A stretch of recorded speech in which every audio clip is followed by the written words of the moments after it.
Group 1 aspirants కోసం టీశాట్ నిర్వహిస్తున్నటువంటి కార్యక్రమానికి స్వాగతం. భారత అంతరిక్ష కార్యక్రమాలకు సంబంధించినటువంటి అంశాలు తెలుసుకుంటూ ఉన్నాం.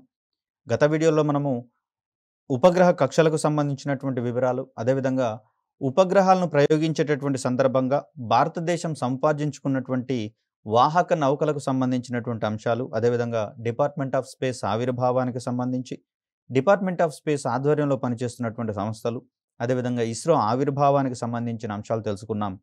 ఈ వీడియోలో మనము ఇస్రోకి సంబంధించినటువంటి కార్యక్రమాలను ముందుకు తీసుకొని పోయేటటువంటి క్రమంలో దానికి ఇతోధికంగా తోడ్పడుతున్నటువంటి సంస్థలకు సంబంధించిన అంశాలు, మరిన్ని సంస్థలకు సంబంధించినటువంటి అంశాలు తెలుసుకునే ప్రయత్నం చేద్దాం. ఇక్కడ ఇస్రో యొక్క కార్యక్రమాలలో భాగంగా దానికి తన వంతు తోడ్పాటును అందించేటటువంటి సంస్థగా స్పేస్ అప్లికేషన్ సెంటర్ అనేది కనిపిస్తూ ఉంది. దీని యొక్క పేరులోనే మనకు అర్థమవుతుంది, ఉపగ్రహ సాంకేతికతలను మానవ ప్రయోజనాలకు అందించేటటువంటి దృఢ నిశ్చయంతో ఉన్నటువంటి ఒక సంస్థగా మనకు స్పేస్ అప్లికేషన్ సెంటర్ అనేది కనిపిస్తూ ఉంది. ఇది ఇస్రో యొక్క ప్రధాన అంతరిక్ష కేంద్రాలలో ఒకటిగా కనిపిస్తూ ఉంది. 1972లో అహ్మదాబాదులో డాక్టర్ విక్రమ్ సారాభాయ్ ఆధ్వర్యంలో దీనిని ఏర్పాటు చేసినట్లుగా మనం ఇక్కడ గమనించవచ్చు. ఉపగ్రహ సాంకేతిక రంగంలో పరిశోధన మరియు అభివృద్ధికి సంబంధించి, అదేవిధంగా అంతరిక్ష సాంకేతికతను సామాజిక ప్రయోజనాలకు, తద్వారా దేశాభివృద్ధికి ఉపయోగించడం కోసం దీనిని రూపొందించినట్లుగా మనం ఇక్కడ గమనించవచ్చు. మరి ఈ కార్యక్రమాల కోసం పలు జాతీయ, అంతర్జాతీయ అంతరిక్ష పరిశ్రమలు మరియు విద్యా సంస్థలతో ఇది భాగస్వామ్యాన్ని పెంపొందించుకున్నట్లుగా మనం ఇక్కడ గమనించవచ్చు. ముఖ్యంగా చూస్తే అంతరిక్ష కేంద్రాలకు సంబంధించి ఇవి జాతీయ ప్రయోజనాలతో పాటుగా అంతర్జాతీయ ప్రయోజనాలను సైతం అందించాల్సి వస్తుంది కొన్ని ప్రత్యేకమైనటువంటి పరిస్థితులలో.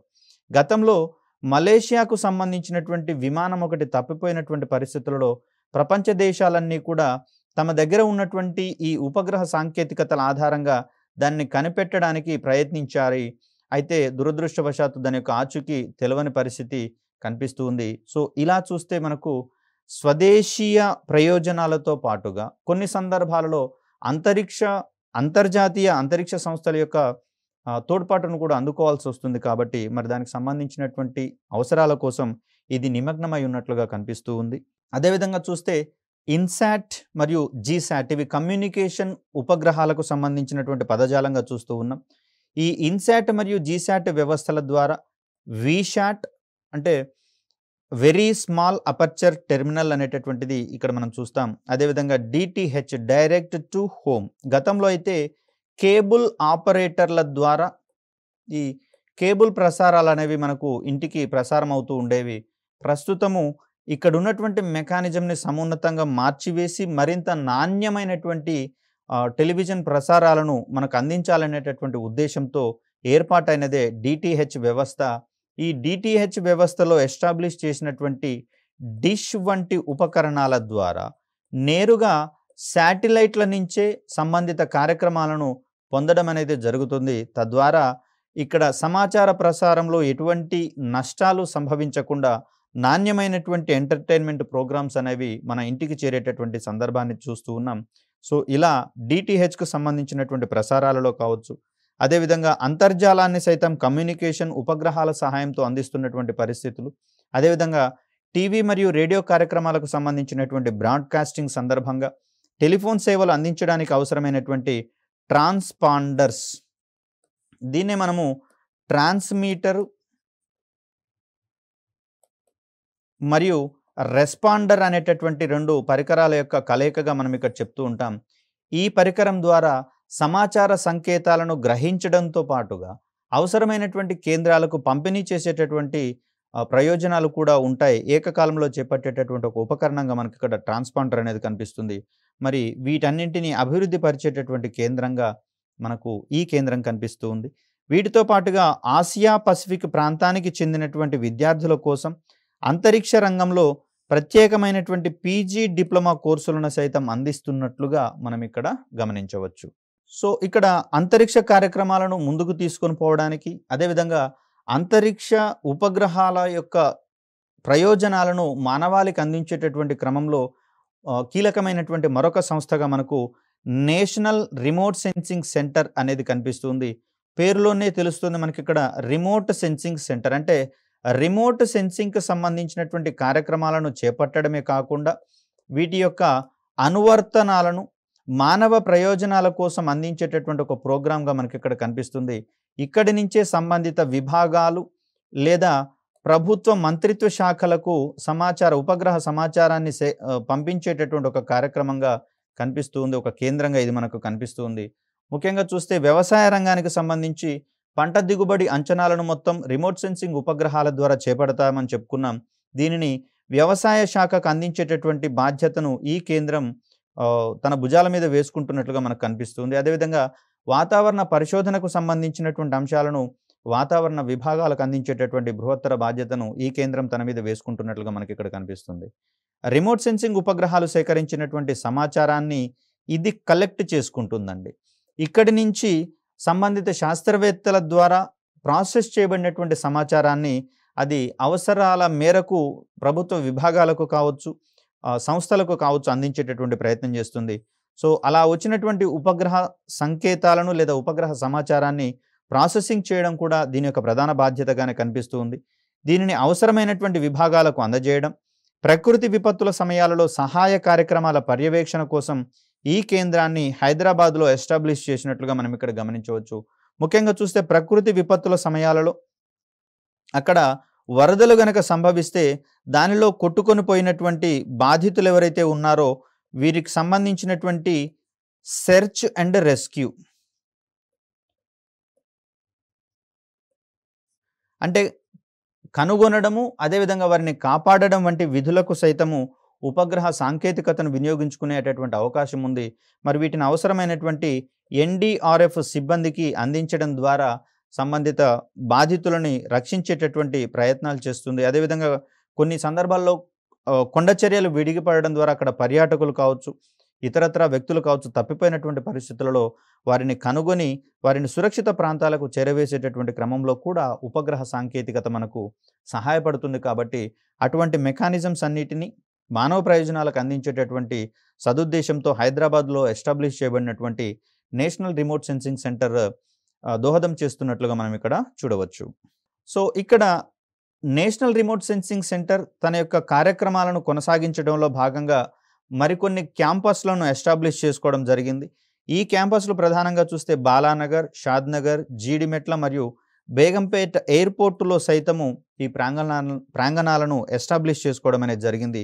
ముఖ్యంగా చూస్తే రిమోట్ సెన్సింగ్ కార్యక్రమాలలో ఎన్ఆర్ఎస్‌సికి తోడ్పాటునందించేందుకు జోధ్‌పూర్, న్యూఢిల్లీ, కోల్కతా, నాగపూర్, బెంగుళూరు నగరాలలో ప్రాంతీయ రిమోట్ సెన్సింగ్ కేంద్రాలు, వీటినే మనము రీజనల్ రిమోట్ సెన్సింగ్ సెంటర్స్‌గా మనం ఇక్కడ గమనిస్తూ ఉన్నాం. ఇక్కడ రిమోట్ సెన్సింగ్ కార్యక్రమాల గురించి గతంలోనే చెప్పుకున్నాం. భూమి మీద ఉన్నటువంటి వేర్వేరు వస్తువులు సూర్యుడి నుంచి గ్రహించినటువంటి వికిరణాలను వెదజల్లేటటువంటి క్రమంలో విభిన్నమైనటువంటి ధర్మాలను ప్రదర్శిస్తాయని, అది విభిన్నమైనటువంటి ఫ్రీక్వెన్సీలలో రేడియేషన్ని వాతావరణంలోకి విడుదల చేసేటటువంటి క్రమంలో ఆ వికిరణాలను అధ్యయనం చేయడం ద్వారా సదరు వస్తువుల యొక్క ధర్మాలను తెలియజేసేటటువంటి ఒక విభాగంగా రిమోట్ సెన్సింగ్ అనేది కనిపిస్తుంది. కాబట్టి మరి దీనికి సంబంధించినటువంటి కార్యక్రమాలను మరింత ముందుకు తీసుకొని పోయేటటువంటి క్రమంలో రీజనల్ రిమోట్ సెన్సింగ్ ప్రాంతీయ రిమోట్ సెన్సింగ్ కేంద్రాలను కూడా ఎస్టాబ్లిష్ చేసుకోవడం జరిగింది. సో ఇక్కడ ఇస్రోకు తోడ్పాటును అందించేటటువంటి మరొక కాంప్లెక్స్ లేదా సంస్థగా మనకి ఇక్కడ ఇస్రో ప్రొపల్షన్ కాంప్లెక్స్ అనేది కనిపిస్తుంది. దీని యొక్క పేరులోనే మనకు అర్థమవుతుంది ఇది ఇంధనాలకు సంబంధించినటువంటి ఒక సంస్థగా. ప్రొపల్షన్ అంటే ఇంధనాలకు సంబంధించి లేదా దహన వ్యవస్థలకు సంబంధించినటువంటి ఒక అంశంగా చూస్తూ ఉన్నాం.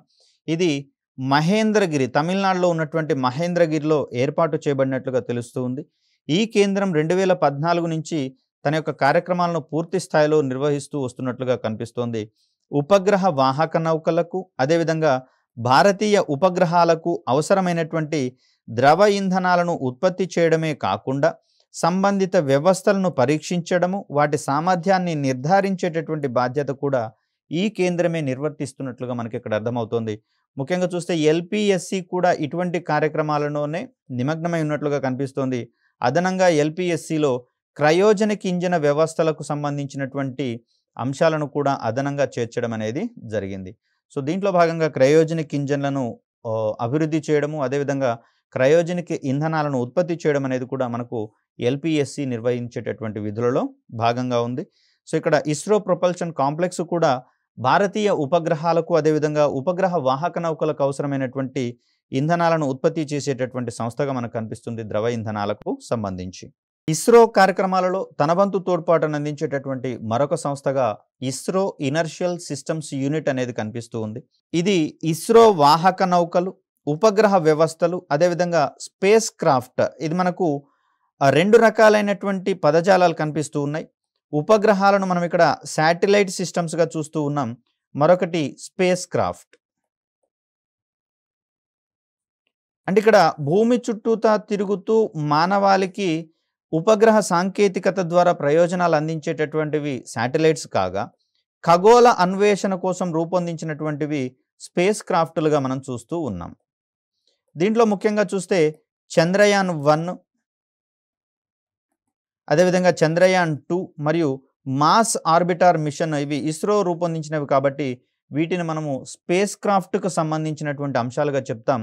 మిగిలిన మొత్తం కూడా ఇన్సాట్, జీసాట్ మరియు రిమోట్ సెన్సింగ్కి సంబంధించి కావచ్చు, ఇవన్నీ కూడా ఉపగ్రహ వ్యవస్థలుగా మనం పేర్కొంటూ ఉంటాం. సో ఇలా విభిన్నమైనటువంటి ప్రయోజనాల కోసం అవసరమైనటువంటి జడత్వ వ్యవస్థలు, అంటే ఇక్కడ ముఖ్యంగా చూస్తే మనకు ప్యూర్ ఫిజిక్స్లో 3 రకాలైనటువంటి జడత్వ భావనలు ఉండటం జరిగిందండి. ఇదొకటి విరామ జడత్వం ఒకటి, అదేవిధంగా గమన జడత్వం ఒకటి, దిశాపరమైనటువంటి జడత్వం ఒకటి. ముఖ్యంగా చూస్తే వాహక నౌకను లాంచ్ చేసేటటువంటి సందర్భంగా దానికి ఉండేటటువంటి జడత్వాన్ని విరామ జడత్వంగా చెప్తాం. విరామ జడత్వం అంటే ఏంటి? నిశ్చల స్థితిలో ఉన్నటువంటి వస్తువు లేదా విరామ స్థితిలో ఉన్నటువంటి వస్తువు తన స్థితిలో కలిగేటటువంటి ఏదైనా మార్పులను నిరోధించేటటువంటి ధర్మాన్ని కలిగి ఉంటుంది. దాన్ని మనము విరామ జడత్వంగా చెప్తాం. అంటే ఇక్కడ వాహక నౌక యొక్క బరువు అత్యధికంగా ఉంటున్నటువంటి పరిస్థితులలో దాని యొక్క విరామ జడత్వాన్ని తగ్గించి దాన్ని గమన మార్గంలోకి, గమన పథంలోకి తీసుకొని వచ్చేటటువంటి ప్రయత్నాలు చేయాల్సి ఉంటుంది. తద్వారా విరామ జడత్వాన్ని మనం అధిగమించాల్సినటువంటి అవసరం ఉంది. అదేవిధంగా చూస్తే ఉపగ్రహాలు నిర్ణీత కక్షలలో పరిభ్రమించేటటువంటి సందర్భంలో అవి నిరంతరం తమ యొక్క దిశను మార్చుకోవాల్సి వస్తుంది. ఎందుకంటే ఇవి దీర్ఘవృత్తాకార కక్షల్లో పరిభ్రమిస్తాయని చెప్పుకున్నాం కాబట్టి ఈ దీర్ఘవృత్తాకార కక్షల్లో పరిభ్రమించేటటువంటి సందర్భంగా అది అనునిత్యము తన యొక్క దిశను మార్చుకోవాల్సి వస్తుంది. మరి దీనికి సంబంధించినటువంటి మార్పులను నిరోధించేటటువంటి ధర్మాన్ని మనము దిశా జడత్వానికి సంబంధించినటువంటి భావనగా చెప్తాం. కాబట్టి మరి వీటికి అనుగుణమైనటువంటి సెన్సార్లను అభివృద్ధి పరిచేటటువంటి బాధ్యత ఇస్రో ఇనర్షియల్ సిస్టమ్స్ యూనిట్ మీద ఉన్నట్లుగా మనకు గమనిస్తూ ఉన్నాం. సో అందుకు అనువైనటువంటి జడత్వ వ్యవస్థలను రూపొందించి అభివృద్ధి పరచడము ఈ కేంద్రం యొక్క ప్రధాన బాధ్యతగా మనకు కనిపిస్తుంది. ఇందుకోసము యాక్సిలరీమీటర్స్, అదేవిధంగా optical gyroscopes, mechanical gyroscopes, altitude reference systems వంటి వ్యవస్థలను రూపొందించి అభివృద్ధి పరిచేటటువంటి ఒక సంస్థగా మనకు IISU అనేది కనిపిస్తుంది. ఇక్కడ ముఖ్యంగా చూస్తే ఉపగ్రహాలు వాటి యొక్క పేలోడ్ల పనితీరు గనక గరిష్టంగా ఉండాలి అంటే ఆ పేలోడ్లు నిరంతరం కూడా భూమిని కనిపెట్టుకొని ఉండాల్సినటువంటి పరిస్థితి వస్తుంది. ఏదైనా ఒక ప్రత్యేకమైనటువంటి సందర్భాలలో ఉపగ్రహ వ్యవస్థలోని ఆ పేలోడ్లు భూమి వైపుకు కాకుండా మరొక వైపుకు గనక డైరెక్షన్ చేంజ్ చేసుకున్నట్లయితే దాని యొక్క ప్రయోజనాలను మనం పొందేటందుకు అవకాశం ఉండదు. కాబట్టి ఇలాంటి సందర్భంలో ఆ శాటిలైట్ యొక్క పొజిషన్ని తిరిగి నార్మల్ ప్లేస్లో ఉంచేటందుకు గాను ఇటువంటి గైరోస్కోప్, యాక్సిలరీమీటర్స్ వంటి వ్యవస్థలు ఉపయోగపడడం అనేది జరుగుతుంది. సో ఇది ఎప్పుడూ కూడా భూమి మీద ఉన్నటువంటి గ్రౌండ్ స్టేషన్స్ యొక్క ఓరియంటేషను శాటిలైట్లలో ఉండేటటువంటి పేలోడ్స్ యొక్క ఓరియంటేషన్ ఒకే వైపుకు ఉండేలా, తద్వారా ఆ రెండింటి మధ్య కమ్యూనికేషన్ ఛానల్ అనేది ఏర్పాటు చేసేటందుకు ఈ వ్యవస్థలు అనేవి ఉపయోగపడుతూ ఉంటాయి. సో ఇస్రోకి సంబంధించి మరొక ముఖ్యమైనటువంటి సెంటర్గా మనకి ఇక్కడ development and educational communication unit అనేది కనిపిస్తుంది. ఇది అంతరిక్ష కార్యక్రమాలకు సంబంధించినటువంటి ఒక విద్యాపరమైనటువంటి విభాగంగా మనకి ఇక్కడ కనిపిస్తుంది. ఇది ముఖ్యంగా చూస్తే టెలి ఎడ్యుకేషన్, టెలిమెడిసిన్, ఉపగ్రహ ఆధారిత కమ్యూనికేషన్, శాటిలైట్ బేస్డ్ కమ్యూనికేషన్స్ కోసము అవసరమైనటువంటి రంగాలలో విద్యా సంబంధ మరియు శిక్షణ కార్యక్రమాలను అందించేటటువంటి ఒక సంస్థగా మనకు కనిపిస్తూ ఉంది. భారతదేశం చూస్తే భౌగోళికంగా విభిన్నమైనటువంటి నేపథ్యాలను ప్రదర్శిస్తూ ఉంది. దీని భౌగోళిక పరంగా ఇది ఏకరీతిన ఉండకుండా కొండ ప్రాంతాలతో కావచ్చు, లోయ ప్రాంతాలతో కావచ్చు, దట్టమైనటువంటి అటవీ ప్రాంతాలతో కావచ్చు కూడి ఇది విభిన్నమైనటువంటి భౌగోళిక స్వరూపాలను ప్రదర్శిస్తూ ఉంది. మరి అలాంటి సందర్భాలలో ఇక్కడ నివసించేటటువంటి భారత పౌరులకు విద్యా సంబంధమైనటువంటి అంశాలు కావచ్చు, శిక్షణాపరమైనటువంటి అంశాలు కావచ్చు, ఏకరీతిన అంటే సార్వత్రికంగా అందించేటందుకు అవకాశం అనేది ఏర్పడదు. అక్కడ ప్రాంతాలకు చేరుకోవడానికి ఉండేటటువంటి అడ్డంకుల ఆధారంగా. ముఖ్యంగా చూస్తే రవాణా సౌకర్యాలు కావచ్చు, విద్యుత్ పరమైనటువంటి సదుపాయాలు కావచ్చు, ఇక్కడ మృగ్యమవుతున్నటువంటి పరిస్థితుల్లో మరి అక్కడ ఉన్నటువంటి పౌరులు విద్యాపరమైనటువంటి అంశాల్లో వెనుకబడిపోయేందుకు అవకాశం ఉంది. తద్వారా మిగిలిన భారత పౌరులతో పోలిస్తే వారు మరింత వెనుకబాటుకు గురయ్యేందుకు అవకాశం ఉంది. ఆర్థిక పరంగా కావచ్చు, సామాజిక పరంగా కావచ్చు, విద్యాపరంగా కావచ్చు. మరి వీరిని గనక మనము అలాగే వదిలివేస్తే వారు విస్మరించబడినటువంటి వర్గాల వారిగా పరిగణించబడతారు. మరి వీరికి సైతము వారికి కావాల్సినటువంటి విద్యా అవకాశాలను అందించేటటువంటి క్రమంలో ఉపగ్రహ సాంకేతికతను ఆధారంగా చేసుకొని అవసరమైనటువంటి విద్యా సంబంధ కార్యక్రమాలను నిపుణులతో రికార్డింగ్ చేసి అందించేటటువంటి ఒక వ్యవస్థగా మనకి ఇక్కడ టెలి ఎడ్యుకేషన్ కార్యక్రమాలు అనేవి కనిపిస్తున్నాయి. ముఖ్యంగా చూస్తే టీశాట్ ద్వారా మనకు అందేటటువంటి కార్యక్రమాలను సైతం మనం ఇక్కడ టెలి ఎడ్యుకేషన్కి సంబంధించినటువంటి కార్యక్రమాలుగా పరిగణించవచ్చు. దీని ద్వారా నాణ్యమైనటువంటి కోచింగ్ తీసుకోలేనటువంటి మారుమూల ప్రాంతాల విద్యార్థులు కావచ్చు, గ్రామీణ ప్రాంతాల విద్యార్థులు కావచ్చు, అదేవిధంగా రిమోట్ ఏరియాస్లో వర్క్ చేస్తున్నటువంటి ఉద్యోగులకు సైతము ఈ కార్యక్రమాలు టెలివిజన్ మాధ్యమంగా అందించబడతాయి. కాబట్టి అవసరమైనటువంటి పరిస్థితుల్లో వారు యూట్యూబ్ వంటి మాధ్యమాల ద్వారా కూడా కార్యక్రమాలను వీక్షించేటందుకు అవకాశం ఉంటుంది. కాబట్టి మరి వీటికి సంబంధించి ఈ development and educational communication unit అనేది కట్టుబడి ఉన్నట్లుగా మనకు కనిపిస్తుంది. అదేవిధంగా టెలిమెడిసిన్కి సంబంధించి చూస్తే ఇప్పుడు చెప్పుకున్నటువంటి మారుమూల ప్రాంతాలు ఏవైతే ఉన్నాయో వీరికి విద్యతో పాటు వైద్యపరమైనటువంటి అంశాలు కూడా వెనుకబాటుకు గురయ్యేందుకు అవకాశం ఉంది. మరి ఇక్కడ కొన్ని సందర్భాలలో నేరుగా వైద్యుల పర్యవేక్షణలోనే వైద్యాన్ని చేపట్టుకోవాల్సినటువంటి అవసరం ఉంటుంది. మరి అలాంటి సందర్భాలలో సంబంధిత వైద్యులతో అనుసంధానం అవడం ద్వారా వారి యొక్క రోగ లక్షణాలను వివరించి సంబంధిత ఔషధాలను ప్రిఫర్ చేసుకోవడం ద్వారా వారు నేరుగా ఔషధాలను వినియోగించుకొని ఆ సంబంధిత రోగాల నుంచి ఉపశమనం కలిగించేందుకు అవకాశం అనేది ఉంటుంది. కాబట్టి మరి అందుకు అనుగుణంగా నిపుణులైనటువంటి వైద్యులచే అవసరమైనటువంటి కొన్ని ఓరియంటేషన్ ప్రోగ్రామ్స్ని, అవగాహన కార్యక్రమాలను రూపొందించి రికార్డ్ చేసి ప్రసారం చేయడం ద్వారా ఇక్కడ ఈ వెనుకబడినటువంటి ప్రాంతాలలో ఉన్నటువంటి మారుమూల ప్రాంతాల్లో ఉన్నటువంటి ప్రజలకు వైద్యపరమైనటువంటి సహాయాన్ని కూడా అందించవచ్చు. అది టెలిమెడిసిన్కి సంబంధించినటువంటి అంశాలుగా చూస్తూ ఉన్నాం. ఇలా చూస్తే ఉపగ్రహ సాంకేతికతను సామాన్య ప్రజానీకానికి అందుబాటులో ఉంచడంలో ఈ కేంద్రము తన వంతు యొక్క కృషిని అందిస్తున్నట్లుగా మనం ఇక్కడ గమనించవచ్చు. సో ఇక్కడ ఇస్రోకి సంబంధించినటువంటి ఉపగ్రహ కార్యక్రమాలను కావచ్చు, అంతరిక్ష కార్యక్రమాలను కావచ్చు, మరింత సమున్నతంగా అందించేటటువంటి క్రమంలో కృషి చేస్తున్నటువంటి ఒక సంస్థగా మాస్టర్ కంట్రోల్ ఫెసిలిటీ సెంటర్ అనేది కనిపిస్తూ ఉంది. ముఖ్యంగా దీంట్లో ఉన్నటువంటి కంట్రోల్ అనేటటువంటి పదము ఉపగ్రహాల మీద ఉండేటటువంటి కంట్రోల్ను వివరిస్తుందండి. సో ముఖ్యంగా చూస్తే ఉపగ్రహాలను ప్రయోగించేటటువంటి సందర్భంలో మాస్టర్ కంట్రోల్ ఫెసిలిటీ సెంటర్ యొక్క ప్రమేయం ఏమీ ఉండదు. వన్స్ ఉపగ్రహాలు బదిలీ కక్షలకు చేరిన తర్వాత ఈ కేంద్రం తన యొక్క బాధ్యతలను నిర్వర్తించేటందుకు ముందుకు రావడం అనేది జరుగుతుంది. ఉపగ్రహాలు బదిలీ కక్షలలోకి చేరిన తర్వాత జరిగే మొట్టమొదటి పనిగా దాంట్లో ఉండేటటువంటి సోలార్ ప్యానెల్స్ ఓపెన్ అవుతాయండి.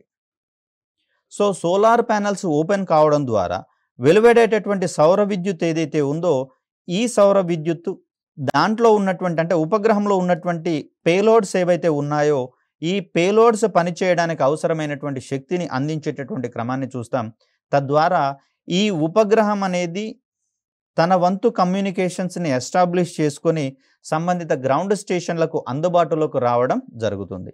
ఎప్పుడైతే సంబంధిత గ్రౌండ్ స్టేషన్లకు అందుబాటులోకి వస్తుందో అప్పుడు మాస్టర్ కంట్రోల్ ఫెసిలిటీ సెంటర్లోని పలు విభాగాలు దీనిని తమ అధీనంలోకి తీసుకొని వచ్చి బదిలీ కక్ష నుంచి దాని యొక్క నిర్దేశిత కక్షలోకి చేరడానికి అవసరమైనటువంటి కక్షా పెంపు చర్యలను చేపట్టడానికి ప్రయత్నం చేస్తాయి.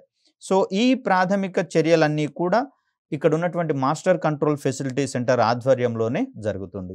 అదేవిధంగా చూస్తే ఆల్రెడీ నిర్దేశిత కక్షలోకి చేరినటువంటి ఉపగ్రహాలు నిరంతరము వాటి యొక్క కమ్యూనికేషన్స్ని ఎస్టాబ్లిష్ చేయడంలో భాగంగా దాని యొక్క ఓరియంటేషన్ మారిపోకుండా చూసేటటువంటి బాధ్యతను కూడా మాస్టర్ కంట్రోల్ ఫెసిలిటీ సెంటర్ నిర్వర్తిస్తుంది.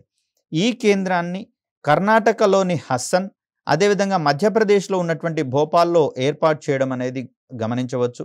1982లో ప్రారంభించబడినటువంటి ఈ సంస్థ ఇస్రో ద్వారా ప్రయోగించబడినటువంటి ఉపగ్రహాలను బదిలీ కక్షల నుంచి, దీన్నే మనము ట్రాన్స్ఫర్ ఆర్బిట్స్ అన్నాం.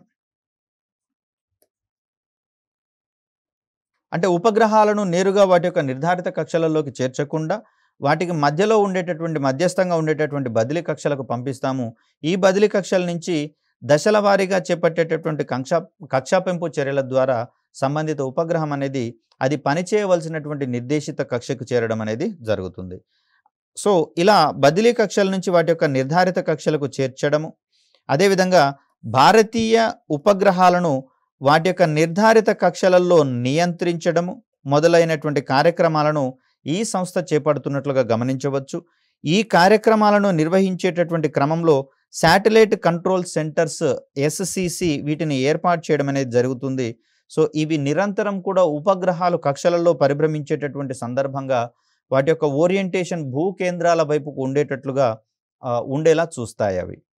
ఇక్కడ ఇస్రోకి అంతరిక్ష కార్యక్రమాల్లో తోడ్పాటును అందించేటటువంటి మరొక సంస్థగా ISRO telemetry tracking and command network అనేది కనిపిస్తుంది. దీని యొక్క పేరు సజెస్ట్ చేసేది ఏంటి అంటే, ఈ ఉపగ్రహాలను ప్రయోగించిన తర్వాత బదిలీ కక్షల నుంచి అది నిర్ధారిత కక్షలలోకి చేరేటటువంటి మొత్తం కార్యక్రమాలని ట్రాక్ చేసేటటువంటి వ్యవస్థగా మనకి ఇది కనిపిస్తుంది. ఎప్పుడైతే ఉపగ్రహ ప్రయోగ దశలలో ఏ దశలోనైనా సరే వాహక నౌక కావచ్చు, ఉపగ్రహం కావచ్చు, దాని యొక్క నిర్ధారిత కక్షలో పరిభ్రమిస్తున్నట్లుగా ప్రయాణిస్తున్నట్లుగా గమనించకపోతే మిషన్ ఫెయిల్యూర్ కింద పరిగణించబడుతుంది. తద్వారా దానికి సంబంధించినటువంటి చర్యలు చేపట్టడానికి ఇది సూచనలు అందజేయడం అనేది జరుగుతుంది. ముఖ్యంగా దీన్ని మనం ఈస్ట్ ట్రాక్ అనేటటువంటి పేరుతో పిలుస్తూ ఉన్నాం. ఇది ఉపగ్రహాలను ప్రయోగించే మిషన్లను, ఇస్రో రూపొందించి ప్రయోగించినటువంటి ఉపగ్రహాలను నిరంతరం ట్రాక్ చేసేటటువంటి ప్రధాన బాధ్యత బెంగళూరులో ఏర్పాటైనటువంటి ISRO telemetry tracking and command network సెంటర్కు అందిస్తుంది. ఇక్కడ మిషన్స్ అంటే నథింగ్ బట్ మనకి ఇక్కడ సంబంధించి PSLV మిషన్స్ కావచ్చు, GSLV మిషన్స్ కావచ్చు. అంటే భూ కేంద్రాల దగ్గర నథింగ్ బట్ SDSC నుంచి ప్రారంభమైనటువంటి వాహక నౌకల యొక్క ప్రయాణ పథాన్ని నిరంతరం గమనించుకుంటూ సంబంధిత వర్గాలకు ఆ సమాచారాన్ని చేరవేసేటటువంటి ఒక సంస్థగా మనకి ఇది కనిపిస్తుంది. అదేవిధంగా బదిలీ కక్షలలోకి చేరినటువంటి ఉపగ్రహాలను ట్రాకింగ్ చేసేటటువంటి అంశము, అదేవిధంగా నిర్ధారిత కక్షలలోకి చేరిన తర్వాత సైతం వాటిని ట్రాక్ చేసేటటువంటి ఒక సంస్థగా మనకి ఇది కనిపిస్తూ ఉంది. సో ఇక్కడ ఇస్రో ట్రాకింగ్ అండ్ కమాండ్ నెట్వర్క్కి సంబంధించినటువంటి ఈ సంస్థకు సంబంధించి చూస్తే ఉపగ్రహాలను ట్రాకింగ్ చేసేందుకు అవసరమైనటువంటి రాడార్లను అభివృద్ధి పరచడము, దీన్ని మనము రేడియో డిటెక్షన్ అండ్ రేంజింగ్కి సంబంధించినటువంటి అంశాలుగా చూస్తూ ఉన్నాం. రేడియో తరంగాల సహాయంతో సంబంధిత వ్యవస్థల యొక్క పనితీరుని, వాటి యొక్క ప్రయాణ పథాన్ని నిర్ధారించేటటువంటి ఒక కేంద్రంగా ఇది కనిపిస్తుంది. అదేవిధంగా ఇందుకు అవసరమైనటువంటి అంటే ట్రాక్ చేసేటందుకు అవసరమైనటువంటి గ్రౌండ్ స్టేషన్స్ని ఏర్పాటు చేసి వాటిని అభివృద్ధి పరచడం కూడా ఈ కేంద్రం యొక్క ప్రాథమిక విధిగా కనిపిస్తూ ఉంది. అదేవిధంగా నావిక్ శ్రేణిలోని ఉపగ్రహాలకు అవసరమైనటువంటి భూ వ్యవస్థలను రూపొందించడం కూడా దీని యొక్క ప్రధానమైనటువంటి బాధ్యతగా మనకు కనిపిస్తూ ఉంది. ముఖ్యంగా చూస్తే నావిక్ సంబంధించి ఈ ఉపగ్రహాలు ఏదైనా ఒక మార్గంలోని వాహనాలను గమనించేటటువంటి క్రమంలో ఆ వాహనాలలోని పొజిషన్ మార్పులను అంటే స్థాన మార్పులను నిరంతరం గమనిస్తూ సంబంధిత గ్రౌండ్ స్టేషన్లకు చేరవేసేటటువంటి క్రమాన్ని మనం చూడవచ్చు. ముఖ్యంగా చూస్తే GPS వంటి వ్యవస్థల ద్వారా ప్రారంభ స్థానం నుంచి మొదలుకొని మన యొక్క గమ్యస్థానాన్ని చేరుకునేటటువంటి సందర్భంగా మన యొక్క పొజిషన్ అది నిరంతరము ట్రాక్ చేస్తూనే ఉంటాయి. ఈ సందర్భంలో ట్రాఫిక్ గనక గరిష్టంగా ఉన్నటువంటి సందర్భంలో తక్కువగా ఉండి సురక్షితంగా తక్కువ సమయంలో ప్రయాణించేటందుకు అనువైనటువంటి మార్గాలను సైతం ఇవి సూచించడం జరుగుతుంది. మరి ఇలాంటి సందర్భంలో ఆ నావిగేషన్ శాటిలైట్స్ అనేవి నిరంతరం కూడా సంబంధిత రవాణా మార్గాలను గమనించాల్సి ఉంటుంది.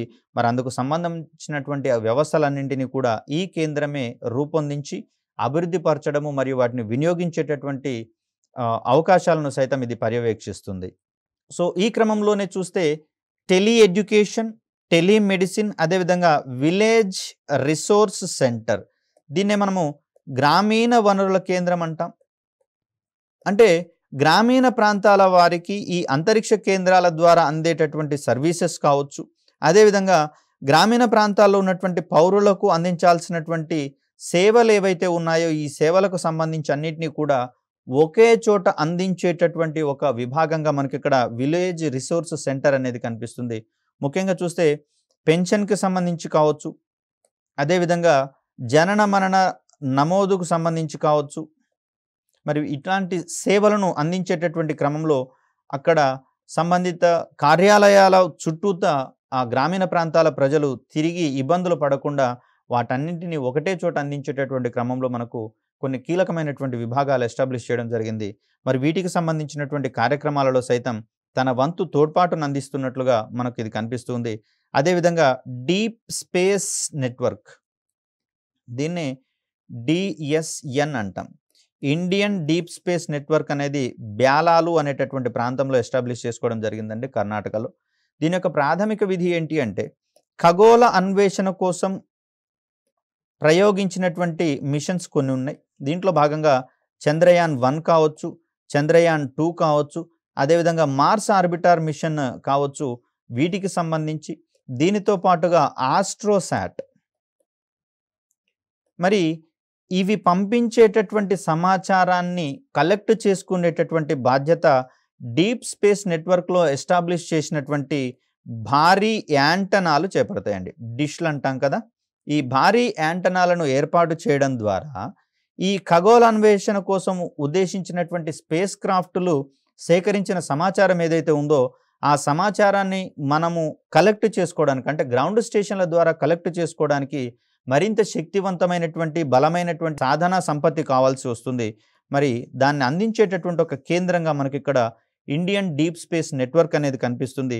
మరి వాటికి సంబంధించినటువంటి పనితీరుని పర్యవేక్షించేటటువంటి సంస్థగా మనకి ఇది కనిపిస్తుంది.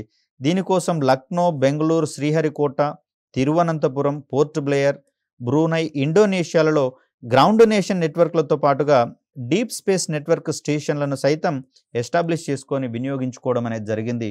మరి ఇలా ఏర్పాటు చేసినటువంటి అనేకమైనటువంటి అంతరిక్ష కార్యక్రమాలలో నైపుణ్యాన్ని సంపాదించినటువంటి సంస్థల తోడ్పాటుతో ఇస్రో అనేది ఈ అన్ని సంస్థలను సమన్వయం చేసుకుంటూ అంతరిక్ష కార్యక్రమాలను రూపొందించడం, ఉపగ్రహాలను రూపొందించి ప్రయోగించడం, అదేవిధంగా ఉపగ్రహాలు సేకరించినటువంటి సమాచారాన్ని మానవ ప్రయోజనానికి అందించడం వంటి కార్యక్రమాలను దిగ్విజయంగా చేపడుతూ వస్తోంది. మరి ఇలా అంతరిక్ష కార్యక్రమాలు ముందుకు పోయేటటువంటి క్రమంలో ఏ ఒక్క సంస్థ ఆధ్వర్యంలో కాకుండా విభిన్నమైనటువంటి సంస్థల ఆధ్వర్యంలో ఈ ప్రోగ్రామ్స్ అనేవి రూపొందించి నిర్వహించబడుతున్నట్లుగా మనం ఇక్కడ చెప్పవచ్చు. కనుకనే భారత అంతరిక్ష కార్యక్రమం యొక్క విజయాలు అనేవి అన్ని సంస్థల యొక్క సమిష్టి కృషిగా మనం ఇక్కడ పేర్కొనాల్సి వస్తుంది. అందుకు నిరంతరం కృషి చేసేటటువంటి శాస్త్రవేత్తలను సైతం మనం మనస్ఫూర్తిగా అభినందించాల్సిందే. మరొక చక్కటి వీడియోతో మీ ముందుకు వచ్చే ప్రయత్నం చేస్తాను. అప్పటి వరకు సెలవు. ధన్యవాదాలు.